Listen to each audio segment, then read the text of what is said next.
నమస్కారం. మీ కదంబమాలిక ఛానల్కి స్వాగతం. ప్లీజ్ అండి మా ఛానల్ని సబ్స్క్రైబ్ చేసుకొని లైక్ చేసి షేర్ చేయండి. కింద ఉన్న డిస్క్రిప్షన్లో మా ఇతర వీడియో లింకులు కూడా ఇచ్చున్నాము.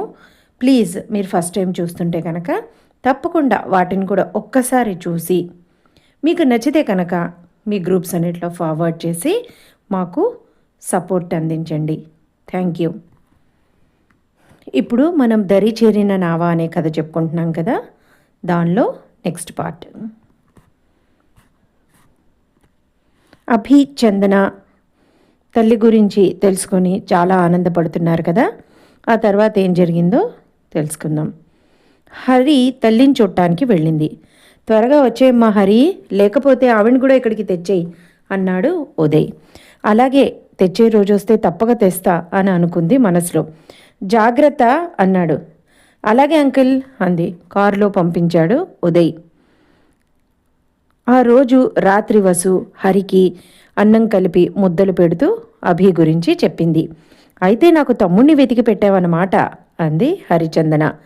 వసు నవ్వి, ఏ జన్మబంధమో హరి, ఏ తల్లి బిడ్డో వాడు, వాడి తల్లి పోయిందట, వాడిని ఆ దేవుడు నాతో కలిపాడు అంది వసుంధర. అమ్మా, నిన్నొక మాట అడగనా అంది. అడుగు హరి అంది కూతుర్ని ప్రేమగా చూస్తూ. అమ్మ, ఎప్పుడో చిన్నప్పుడు తెలిసి తెలియక డాడ్ గురించి అడిగి నిన్ను బాధ పెట్టాను. నిజంగా డాడ్ చెడ్డవారా అమ్మా అంది. వసు మౌనం వహించింది. హరి తల్లికి తెలియకుండా రికార్డు చేసుకుంటుంది తల్లి ఏం చెప్పిందా అని. ఏం చెప్తుంది? మౌనంగా ఉన్న వసుని చూసి, అమ్మ సారీ, నిన్ను బాధ పెట్టాలని కాదు, పోన్లేమ్మా, నీకు ఇష్టం లేకపోతే వద్దులే అంది. అది కాదు హరి, ఆయన గురించి ఏం చెప్పను, చాలా అందమైన మనిషి, మంచి రంగు, బాగా పొడుగు. హరిచందన ఆనందంగా తల్లి చెప్పే మాటలు వింటోంది. బాగా చదువుకున్నవారు, తెలివితేటలు బాగా ఉన్నాయి, నీలాగే కోపం కూడా ఎక్కువ. అంటే నాకు కోపం ఎక్కువ అంది చందు బొంగమూతి పెట్టి. ఎందుకు లేదు, పట్టుదల కోపం వస్తే ఎంత పేచీనో మోహిత్ నడుగు చెప్తాడు అంది. చందు నవ్వి, ఆహా, ఈ పిల్లికి ఆ ఎలక సాక్ష్యమా అంది. ఇద్దరు నవ్వుకున్నారు. అమ్మా, డాడీకి నువ్వంటే ఇష్టం లేదా అంది. వసు నవ్వి, ఏమో నాకు తెలియదు హరి, ఎందుకో తెలుసా, ఆయన తన ప్రేమ నా ముందర ఎప్పుడూ చెప్పలేదు. హరి, నిజం చెప్పనా, మనం ఆయన ప్రేమకి నోచుకొని దురదృష్టవంతులమమ్మా. హరి, నువ్వు చిన్నపిల్లవని నీకు నా మనసు ఎప్పుడూ విప్పి చెప్పలేదు. ఇప్పుడు చెప్పినా పర్వాలేదు, నీకు కూడా పెళ్లి జరగబోతోంది. హరి, మీ డాడీ వాళ్ళు అందరిలానే నన్ను పెళ్లి చూపులు చూసి చేసుకున్నారు. మా నాన్న తనకొచ్చిన డబ్బులు దాచి పెళ్లి చేశారు. అన్నయ్యలు ఉన్నా అంతగా పట్టించుకోలేదు, ఎవరి సంసారాలు వాళ్ళవి. వదినలు నేను ఎప్పుడు వెళ్తానా అని ఎదురు చూశారు. హరి, నేను నా పెళ్లి గురించి అందరి ఆడపిల్లల్లానే కలలు కన్నాను. కానీ మా నాన్న పరిస్థితిని మనసులో పెట్టుకొని నాన్న ఎవరిని చూపిస్తే వాళ్ళని పెళ్లి చేసుకోవాలనుకున్నా. అప్పటి నా వయసు 17 నుండి 18 వచ్చింది. నాకు బాగా చదువుకోవాలని ఉండేది, కానీ మా నాన్న పరిస్థితికి తలొగ్గాను. మీ నానమ్మ తాతగారికి నేను చాలా నచ్చాను. మీ డాడీకి కూడా నచ్చానో లేదో నాకు తెలియదు. ఆయన పెళ్లి చూపుల్లో చూసినప్పుడు చాలా అందంగా ఆజానుబాహుడుగా ఉన్న ఆయన్ని చూడగానే నాకు మనసులో మొదటి చూపులోనే నచ్చేశారు. హరి, నేను మొదట్లో చూసిందే ఆయన్ని. నా మొదటి పెళ్లి చూపులు అదే. ఆయన నన్నేం అడగలేదు, నా మనసులో ఆయన రూపం ముద్ర వేసుకుంది. తొలి ప్రేమ అంటే అదేనేమో. నా తొలి ప్రేమ ఆయనే, తొలి వలపు ఆయనే, నా ప్రతి ముచ్చట ఆయనే. హరి, ఆయన చాలా బాగున్నారు. నా ఫ్రెండ్స్ అందరూ నీ మొగుడు ఎంత బాగున్నారు తెలుసానే వసు అని పొగుడుతుంటే నా మనసు గర్వంతో నిండిపోయింది. నా అదృష్టానికి నేనే పొంగిపోయాను. నేను పూజించిన ఆ పరమాత్మ నన్ను కరుణించాడని ఆనందపడ్డాను. మా పెళ్ళి బాగానే జరిగింది హరి. నేను ప్రపంచాన్ని గెలిచినంత విజేతలా ఫీల్ అయ్యాను. నా మెళ్ళో మంగళసూత్రాలు కళ్ళకద్దుకొని మీ డాడీతో వాళ్ళింట్లో ప్రవేశించాను. కోటి ఆశలతో ఎంతో ఆనందంగా ఉన్న నాకు ఆ ఆనందం ఎక్కువ రోజులు నిలవలేదు హరి. మీ డాడీ చెడ్డవారని నేను చెప్పను, అందరికీ ఆయన ఇష్టమైన వారే. కానీ నాకు తర్వాత నెమ్మదిగా తెలిసింది ఆయనకు నేను నచ్చలేదని. నేను అందంలో కాదు, ఆయన చదువుకి, హోదాకి, అభిరుచులకి నేను నచ్చలేదు అని అనుకునేవారట. అప్పటి ఆయనున్న పరిస్థితుల్లో తల్లి తండ్రి మాటకి ఎదురు చెప్పలేక నన్ను పెళ్లి చేసుకున్నారు. వారి పెద్ద చెల్లెలు పెళ్లి అయింది. నాతో ఉండలేక, నాతో జీవితం సర్దుకోలేక పాపం ఆయనే నాకన్నా ఎక్కువ ఇబ్బంది పడ్డారేమో. నేను కూడా చిన్నదాన్నే కదా హరి, అంతగా తెలియలేదు. ఆయన ఫ్రస్ట్రేషను ఎప్పుడైనా ఎక్కువైనప్పుడు దెబ్బల రూపంలో నా ఒళ్ళు ముద్దాడేది. అంతలోనే వసు అని దగ్గరికి తీసుకునేవారు బాధగా. ఆయన బాధని చాలా వరకు అర్థం చేసుకునేదాన్ని. ఆయన మీద ఇష్టంతో ఏమన్నా పట్టించుకునేదాన్ని కూడా కాదు. కానీ నాకు బాధ కలిగేది హరి. చిన్న వయసు, నన్ను అర్థం చేసుకోరు ఎందుకలా అని అనిపించేది నాకు. అందరు ఆడపిల్లల్లానే ఆయనతో సరదాగా ఉండాలనిపించేది. సినిమాలకి షికార్లకి తిరగాలని అనిపించేది. నాకు అనిపించే వాటిలో ఏ ఒక్కటి తీరలేదు, జరగలేదు. మేమిద్దరము ఒంటరిగా ఒక్కటంటే ఒక్క సినిమా కూడా వెళ్ళలేదంటే నమ్ముతావా హరి? నాకు ఒక్కొక్కసారి ఆయన్ని చూస్తే భయం కూడా వేసేది. హరి, ఆయన చెడ్డవారు మాత్రం కాదు. నా విషయంలో తప్ప ఆయన చాలా ఉత్తములు, మంచివారు. మాది యాంత్రిక జీవితం, ప్రేమ లేని కాపురం. ఏం చేయాలో, ఆయన్ని ఎలా మెప్పించాలో, ఆయన మనసులో నాకంటూ స్థానం ఎలా ఏర్పరచుకోవాలో నాకు తెలిసేది కాదు. చిన్నతనం. నాతో ప్రశాంతంగా మాట్లాడటమే చాలా చాలా అరుదు. మీ చిన్నత్త పెళ్లి కూడా అయింది. వీటన్నిటి మధ్యలోనే నా కాపురం 2 సంవత్సరాలు నడిచింది. మీ నాయనమ్మ నా కడుపు పండలేదని నన్ను రోజూ సాధించేది. అది ఆయన గుండెల మీద వాలి బోర్న ఏడ్చి చెప్పాలనిపించేది. కానీ నాకు ఆ ధైర్యమూ లేదు, ఆ స్వతంత్రమూ లేదు. ఆయన ఇష్టమైనప్పుడు తప్ప నా ఇష్టాయిష్టాలతో నా జీవితంలో దేనికి ప్రమేయం ఉండేది కాదు. ఇలాంటి సమయంలో ఆయనకి బెంగుళూరు ట్రాన్స్ఫర్ అయింది. హరి, ఈ ట్రాన్స్ఫర్ అయినమ్మా మమ్మల్ని ఇద్దరిని విడతీసింది.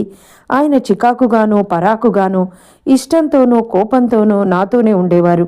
అలాంటిది ఆయన దూరం వెళ్లాల్సి వచ్చింది. నాకు చాలా ఏడుపు వచ్చింది. ఆయన్ని వదిలి ఉండాలంటే చాలా బాధ కూడా కలిగింది. కానీ ఆయనకి మాత్రం చాలా ఆనందం వచ్చింది. వెళ్ళి నెలకోసారి వచ్చేవారు. నాకు చాలా చాలా నరకంగా అనిపించేది. ఆయన్ని వదిలి ఉండాలని అనిపించేది కాదు. బహుశా ప్రేమంటే అదేనేమో. నా ప్రేమ గుడ్డిది హరి. ఆయన్ని ప్రేమించటం తప్ప నాకు వేరే ధ్యాస అంటూ ఏదీ ఉండేది కాదు. వేరే ఆలోచన నాలో వచ్చేది కాదు. 2 సార్ల నుంచి వచ్చినప్పుడు ఆయనలో చాలా మార్పు గమనించాను. నన్ను ఏమనేవారు కాదు. నాకు భయం వేసేది. ఆయన ఎందుకలా ఉన్నారు అని అనుకునేదాన్ని. ఆయన ఊరు నుంచి వస్తుంటే ఆనందంగా ఉండేది. ఎప్పుడెప్పుడు ఆయన్ని చూస్తానా అని ఉండేది. ఆయనకి ఇష్టమైనవన్నీ వండి ఆయన కోసం ఎదురు చూసేదాన్ని. ఆ ఎదురుచూపు కూడా నాకు చాలా ఆనందాన్ని ఇచ్చేది. ఆయన వచ్చేవారు. ఆయన రాగానే ఆయన తోబుట్టువులు వచ్చేవారు. మీ నాయనమ్మ వదిలేది కాదు. నాకు ఆయన దగ్గర కూర్చొని కబుర్లు చెప్పాలని, ఆయనతో ప్రేమగా గడపాలని ఉండేది. తీరని కోరిక. ఆయన జీవితంలో నాకు తప్ప అందరికీ టైం ఉండేది. అయినా ఆయన్ని కళ్ళ నిండా చూసుకుంటూ మనసు నిండా ప్రేమిస్తూ గడిపేదాన్ని. ఎప్పుడూ రాత్రి భోజనాలైనాక దగ్గరికి తీసేవారు, లేదా అలసిపోయి నిద్రపోయేవారు. కానీ ఆయనకి తెలియని విషయం, ఆయన నిద్రపోతుంటే నేను ఆయన్నే చూస్తూ కూర్చునేదాన్ని. అలా ఎన్ని గంటలు గడిచేవో నాకే తెలియదు. రావటం 2 రోజులు క్షణాల్లా గడిచేవి. మళ్ళీ వెళ్ళిపోవటం. నా ఎదురుచూపులు మామూలయ్యేవి. హరి, దేవుడు దయతలిచి 2 ఏళ్ల తర్వాత నువ్వు నా కడుపున పడ్డావు. నాకు ఆనందం అంచులు దాటింది. మా ఇద్దరి ప్రతిరూపము నా కడుపులో పెరుగుతోందని చాలా సంబరపడ్డాను. లెటర్ రాద్దామని కూడా రాయలేదు. నేను ఆ విషయం చెబితే ఆయన ముఖం నాకు చూడాలని అనిపించింది. హరి, ఆ రోజు ఆయన బెంగళూరు నుంచి మళ్ళీ నెలకి వచ్చారు. ఎందుకో మౌనంగా ఉన్నారు. నన్ను విసుక్కోలేదు, నా మీద చికాకు పడలేదు. నాకు ఎందుకలా ఉన్నారో అర్థం అవలేదు. ఆఫీస్లో వర్క్ ఎక్కువైందేమో పాపం అని అనుకున్నాను. 2 రోజులైనా నన్ను దగ్గర తీయలేదు. నాకు భయం వేసింది. ఆయనకి దూరంగా ఉండలేకపోయాను. సిగ్గు విడిచి చెప్పనా హరి, ఆయన స్పర్శ నా మనసు శరీరం 2 కూడా కోరుకున్నాయి. కానీ దగ్గరికి వెళ్ళాలంటే భయం, సంశయం. ఆ రోజు బహుశా మా పెళ్ళైనాక అదే మొదటిసారి అనుకుంటా నా అంతటి నేనే వెళ్ళి ఆయన పక్కన కూర్చున్నాను. ఆయన ఆశ్చర్యపోయారు. ఏంటి అన్నారు. భయపడుతూ నేను తనతో వస్తానని తీసుకెళ్ళమని అడగలేక అడిగాను. ఆయన నవ్వి, ఏంటి వసు, దెబ్బలు తక్కువైనాయా? నేను నీ దగ్గర లేకపోతే హాయిగా ఉండొచ్చు కదా నువ్వు అని అన్నారు. ఆయన్ని పట్టుకొని ఏడ్చేశాను. అలా అనద్దని, ఆయన లేనిదే నేను లేనని సున్నాకి సున్నా ఒకటికి ఇటు పక్కన ఉంటే విలువ లేదని, అటు పక్కన ఉంటే విలువ ఉందని నాకు వచ్చిన భాషలో నేను ఆయనతో చెప్పాను. ఆయన పక్కన ఉంటేనే నా విలువ అని. ఆయన ఏమనుకున్నారు ఏమో. నెక్స్ట్ టైం తప్పక ఈ విషయం గురించి ఆలోచిస్తాను వసు అని అన్నారు. నాకు ఆ మాటకే చాలా ఆనందం వేసింది.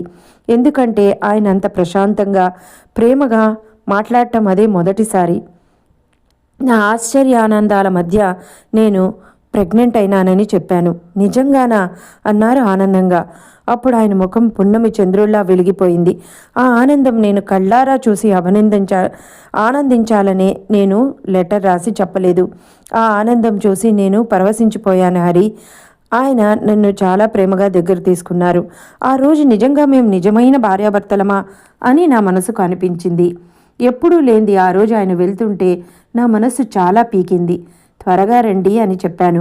ఆయన వెళ్ళిపోయారు. ఆ తర్వాత నాకు చాలా బాధేసింది. ఎందుకో మనసు చాలా ఆందోళనగా గాబరాగా అనిపించింది. అదే మా చివరి కలయికని మమ్మల్ని విధి దూరం చేస్తోందని నాకు తెలిస్తే అని వసు ఏడ్చేసింది. అలా తెలిస్తే ఆయన కొట్టినా తిట్టినా ఆయన్ని వదిలేదాన్ని కాదు హరి.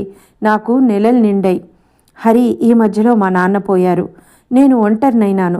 నన్ను పుట్టింటికి పిలిచి చిటికెడు పసుపు కుంకుమలు పెట్టే దిక్కెవరూ లేరు. అలా వెళ్ళిన ఆయన అని ఏడ్చేసింది. అమ్మా అంది హరి కూడా బాధతో. 4 నెలలైనా రాలేదు. మధ్యలో ఒక్కసారి లెటర్ రాశారు. మందులు వేసుకో, దిగులు పడకు, నేను వచ్చి తీసుకెళ్తా అని. ఆ ఉత్తరం నాకు దిగులు అనిపించినప్పుడల్లా చదువుకునేదాన్ని. 8వ నెల కూడా వచ్చేసింది. ఆ రోజు నాకు ఇంకా బాగా గుర్తుంది. నేను సర్వస్వం పోగొట్టుకున్న రోజు. నా జీవితంలో వెలుతురనేది లేకుండా అంధకారం అలుముకున్న రోజు. పెను తుఫానులో నడి సముద్రంలో మునిగిన రోజు. హరి, ఏ ఆడదానికి ఎప్పుడు ఎదురవని రోజు, ఎదురవ్వకూడని రోజు. హరి, ఆ రోజు నాకు చాలా నీరసంగా ఉంది. మీ చిన్న మేనత్త నన్ను వాళ్ళమ్మని చూడటానికి వచ్చింది. పళ్ళు తెచ్చి తిను వదినా అని నా దగ్గర కూర్చొని కబుర్లు చెప్తోంది. లక్ష్మి తన పెళ్లికి ముందు ఎప్పుడు నాతో సరిగ్గా మాట్లాడేది కాదు. కానీ తన పెళ్ళి అయినాక తనకి జీవితం, మనుషుల విలువ తెలిసి నా దగ్గరికి వచ్చి కబుర్లు చెప్తూ నన్ను ప్రేమగా చూసుకుంటూ ఉండేది. వారంలో 2 సార్లన్నా వచ్చి పలకరించేది. మేమిద్దరం కబుర్లు చెప్పుకుంటున్నాం. ఇంతలో ఇంటి ముందర కారు పెద్దది ఆగింది. దానిలోంచి ఒక ముసలాయన దిగారు. గుమ్మం దాకా వచ్చి ఇది ఉదయ్ చంద్ర గారి ఇల్లేనా అని అడిగారు. మీ నానమ్మ అవునండి, మీరు అంది. నా పేరు విశ్వనాథ్, మీ అబ్బాయి పనిచేసే ఆఫీసు నాదే అని అన్నారు. సహజంగా ఆయనకి జరగవలసిన మర్యాదలన్నీ చేశాము. ఆయన బోలెడు పళ్ళు, స్వీట్సు, ఇంకా ఏంటేంటో పెద్ద పెద్ద బుట్టల్లో తెచ్చి అక్కడ పెట్టారు. నన్ను చూసి ఇవన్నీ నీకేనమ్మా, ఉదయ్ పంపించాడు అన్నారు. నాకు ఆనందం, ఆశ్చర్యం 2 వేశాయి. నా కోసం ఆయన ఎన్ని కొని పంపించారా, ఆయన రాలేకపోయి ఉంటారా అని మనసులో మురిసిపోయాను. ఆ ఆనందం క్షణం నిలవలేదు హరి. మీ అందరితో నేను మాట్లాడాలి, ఈ విషయాలన్నీ ఉదయ్ చెప్పమన్నాడు అని మమ్మల్ని అందరినీ చూశారు. నాకు భయం వేసింది. ఆయన ఎలా ఉన్నారు అన్నాను కంగారుగా.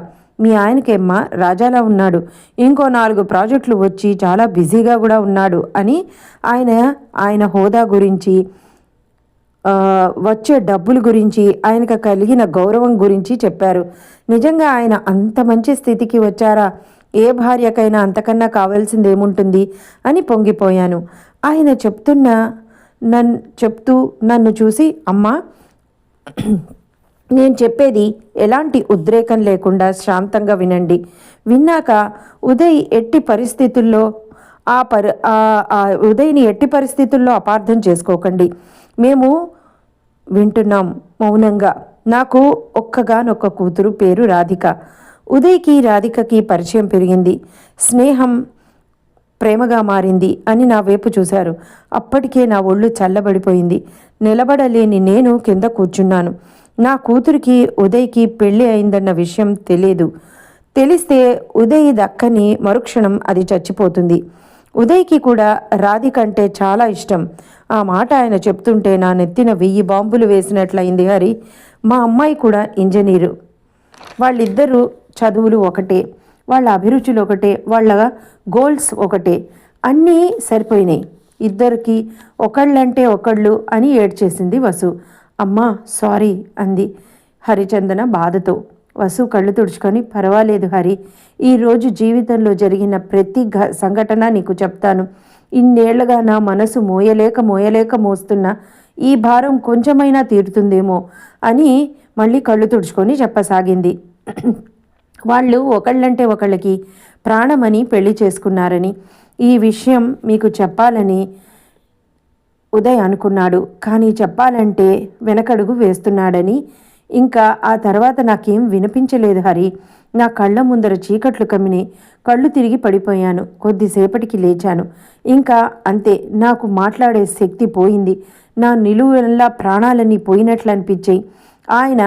వాళ్ళు అమెరికా వెళ్ళారని, వీలు చూసుకొని మీకు ఉత్తరం రాస్తానని చెప్పమన్నాడని ఉదయ్ మరీ చెప్పాడని ఆయన చేతిలోని బ్రీఫ్ కేస్ తీసి మా ముందర పెట్టారు. పెట్టె నిండా తళతళలాడే కరెన్సీ నోట్లు. చూడమ్మా, ఇవి ఉదయ్కి నేనిచ్చే కట్నం అనుకో. నీ బిడ్డ భవిష్యత్తుకి వేసే బంగారు బాట అనుకో. నాకు ఆడపిల్ల ఉంది. నీ బాధ నాకు తెలుసు. ఈ డబ్బే కాదు, నీకు నీ బిడ్డకి ఎలాంటి లోటు రానీను. నువ్వు నా కూతురు లాంటి దానివి అన్నాడు. ఆయన తన కూతురు గురించి పడే తాపత్రయానికి నాకు నవ్వొచ్చింది. హరి, ఏ తండ్రికైనా ఇద్దరు బిడ్డలు ఉన్నప్పుడు ఒక కూతురు ఇల్లు కూల్చి దాని మీద ఇంకో కూతురు ఇల్లు కడతాడా? ఆ డబ్బు 25 లక్షలంట. అవి మీ డాడీని వాళ్ళని వదిలి ఉండకూడదని, మీ డాడీకి నేను అడ్డు రాకూడదని ముందర కాళ్ళకి బంధాలు వేస్తున్నారని నాకు అనిపించింది. హరి, ఏ భార్య అయినా ప్రపంచంలో డబ్బంతా రాశిగా పోసి డబ్బు కావాలా, నీ భర్త కావాలా అంటే తన భర్తనే కోరుకుంటుంది. నాకు ఆ డబ్బు 25 లక్షల పాముల్లాగా తమ కోరలు చాపి నన్ను కాటేసే వాటిలాగా అనిపించాయి. ఈ విషయాలన్నీ ఉదయ్కి తెలుసు. తనకి ఎలా చెప్పాలో తెలియక నన్ను పంపించాడు. ఉదయ్ నా కూతురు రిజిస్టర్ మ్యారేజ్ చేసుకున్నారు. అమెరికా వెళ్ళారు. 1 నెల రోజులు హనీమూన్లో గడిపి ప్రాజెక్ట్స్ డీల్ చేస్తారు. 5 సంవత్సరాల వరకు రారు అని చెప్పి ఇంకా ఏదేదో చెప్తున్నాడు. నాకేమీ వినిపించలేదు. నా మైండ్ మొద్దుబారిపోయింది. నా హృదయం బరువు ఎక్కింది. ఉదయ్కి ఇవన్నీ తెలుసా? ఇవన్నీ ఇష్టమా? ఆయనకి నేనడ్డా? మొన్న వచ్చినప్పుడు మౌనానికి అర్థం ఇదా? ఓరి భగవంతుడా, ఇన్ని విన్నా నేను బ్రతికే ఉన్నానా, ఇంకా చావలేదా అని ఏడ్చేశాను. లక్ష్మి దెబ్బలాడింది. అక్కడ ఏం జరుగుతోందో నాకేం అర్థం అవట్లేదు. నా మైండ్కి కూడా ఎక్కట్లేదు. ఉదయ్ ఇవన్నీ చెప్పలేకపోయారా? పెళ్లి చేసుకొని ఆ తర్వాత ఆలోచించే ధైర్యం లేకపోయింది నాకు. నా మనసు కుంగిపోయింది హరి. నా నరాలు తెగిపోతున్నట్లు ఉన్నాయి. నాలోని జవసత్వాలు పోయినాయి. ఒక 20 నిమిషాలకి ఆయన వెళ్ళిపోయాడు. వెళ్ళేటప్పుడు ఆయన నా వైపు ఒక చూపు చూసి వెళ్ళిపోయాడు. ఆ డబ్బు మీ నానమ్మ తీసుకుంది అంటే తన కొడుకుని అమ్ముకుంది. హరి, నేను నా భర్త నమ్మలేదు. ఆయన ఖరీదు 25 లక్షలేనా? కోట్లు పోసినా అలాంటి వాడు వస్తాడా? కానీ అప్పుడు నాకు గుర్తొచ్చింది నా పేదరికం. నేనంటే ఆయనకి నచ్చనితనం. అయినా హరి, ఆ కోటీశ్వరుడికి కూతురికి లక్షలు కోట్లు గుమరించి కొనగలిగే శక్తి ఉంది. నన్ను క్షమించు హరి. అన్ని లక్షలు పోసి మీ నాన్నను కొనే శక్తి ఈ పేద తల్లికి లేదమ్మా అని ఏడ్చేసింది. అమ్మా ఏంటిది అని చందు కూడా ఏడుస్తూ అంది. వాస్తవం హరి. ఈ వాస్తవం నాకు గ్రహించటానికి, దాన్ని నిజమని నా మనస్సుని ఒప్పించడానికి నాకు చాలా మానసిక బలం కావాల్సి వచ్చింది. ఆ బలం నేను పుంజుకోవటానికి నాకు 3 రోజులు పట్టింది. ఆయనకి నేను గుర్తు రాలేదు. కానీ నేను నచ్చకపోయినా నువ్వన్నా గుర్తొస్తావని అనుకున్నాను. డబ్బు ఎంత బలమైందో చూసావా హరి? ఇక్కడికి వస్తే నేను వెంట పడతానని ఆయన అనుకున్నారో ఏమో, ఆయనకు అడ్డుపడతానని అనుకున్నారేమో. నాతో ఒక్క మాట కూడా చెప్పకుండా వెళ్ళిపోయారు. మీ నానమ్మ తర్వాత ఆ డబ్బుతో హాయిగా ఉండమని నాకు చాలా విధాలుగా చెప్పింది. నేను వినలేదు హరి. నేను ప్రేమించిన ఆయన కంటే అవన్నీ నాకు ఎక్కువ కాదు. చిత్తు కాగితాలు అన్న ఆవిడికి చాలా కోపం వచ్చింది. తన ఇంట్లో ఉండొద్దని అంది. నిజమే, నా మనిషే నన్ను వదిలేశాడు. ఇంకా ఇంట్లో నేనెవరికి కావాలి? నువ్వెవరికి కావాలి? మనిద్దరం బ్రతికినా చచ్చినా వాళ్ళతో సమానం. ఆ డబ్బు తీసుకోలేదు. మీ నానమ్మకి కోపం వచ్చింది. కానీ ఒక ఆడపిల్ల మనసు ఎన్ని తూట్లు పడిందో, ఎంత క్షోభ పడుతోందో, ఎంత క్షోభని అనుభవిస్తోందో, ఆ పిల్ల ఎంత నరకం అనుభవిస్తోందో ఇద్దరి కూతుళ్ళని కన్నా ఆవిడకి అర్థం అవ్వలేదు. నాకే అనిపించింది మళ్ళీ. అప్పటి వరకు వాళ్ళు చాలా పేదరికంలో అనుభవించారు. హఠాత్తుగా వారికి డబ్బు వచ్చింది, హోదా వచ్చింది, అంతస్తులు పెరిగినాయి. వాటిని పోగొట్టుకోవటం మీ డాడీకి, మీ నాన్నమ్మకి, మీ వాళ్ళందరికీ ఇష్టం లేదేమో అని అనుకున్నాను. వారు మామూలుగా ఉన్నప్పుడు నేను నచ్చాను, డబ్బు వచ్చినప్పుడు వాళ్ళు నచ్చారు. ఏదైతేనేం ఆయన నాకు దూరమైనారు. మామూలు దూరం కాదు హరి, ఆర్థికంగా, శారీరకంగా, మానసికంగా చాలా చాలా దూరమైపోయారు. హరి, మనిద్దరిని ఎవ్వరూ తలవరు తల్లి. నీకు నేను, నాకు నువ్వు. నీకు నేను, నాకు నువ్వు తప్ప ఇంకెవరూ తలవరు. నిన్ను తరిచే ప్రాణి ఇప్పుడు మోహిత్ ఉన్నాళ్లే అని అంది కూతురు తల మీద చెయ్యి వేసి. హరికి ఏం చెప్పాలో, తండ్రి పరిస్థితి ఎలా వివరించాలో అర్థమవలేదు. ఆ తర్వాత ఏం జరిగిందమ్మా అంది. 3 రోజులు నేను మనిషిని అవలేదు హరి, చచ్చిపోవాలనుకున్నాను. నాకు నా మీద, మీ నాన్న మీద, మొత్తం ఈ ప్రపంచం మీద కోపం వచ్చింది, ఏడుపు వచ్చింది. మళ్ళీ నాలో నేనే అనుకున్నాను, నన్ను నేను చంపుకునే అధికారం నాకుంది కానీ నిన్ను చంపే అధికారం నాకు లేదని. ఆ రోజు ఇంకా మీ డాడీతో నివసించిన ఆ ఇంట్లో ఉండబుద్ధి అవ్వలేదు. ఆ పక్క మీద మీ డాడీ ఉంటే ఎంత ఆనందంగా ఆయన్ని చూస్తూ గంటలు గంటలు గడిపేదాన్నో. గంటలు క్షణాల్లో నాకు దొరలేవో. ఆ మంచం ఇప్పుడు నన్ను చంపటానికి వస్తున్న పెద్ద భూతంలా అనిపించింది. సడన్గా ఆ ఇల్లు నాకు చాలా చాలా పరాయిగా అనిపించింది. మీ డాడీని తలుచుకొని ఆ ఇంటి మనుషులందరూ చల్లగా ఉండాలని మాత్రం అనుకుని బయటికి వచ్చాను హరి అని చెప్తోంది వసుంధర కూతురు హరిచందనకి. ఇదండి, ఇంకా తర్వాత ఏం జరుగుతుంది, అసలు వసుంధర జీవితంలో ఏమైంది అనేది నెక్స్ట్ ఎపిసోడ్లో తెలుసుకుందాం.